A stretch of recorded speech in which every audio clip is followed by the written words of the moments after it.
नमस्कार दोस्तों, कैसे हैं आप सब। उम्मीद करता हूँ आप सब ठीक होंगे।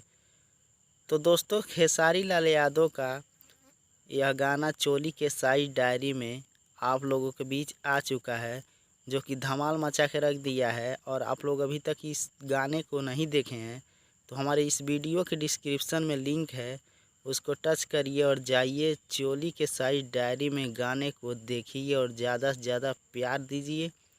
और एक बात और बताना चाहता हूं दोस्तों, खेसारी लाल यादव का एक और वीडियो भी आया है, जिस वीडियो का नाम है पति दूर था रजाई में कुकुर था। कमाल का वीडियो है दोस्तों, तो उसको भी आप लोग देखिए और प्यार दीजिए।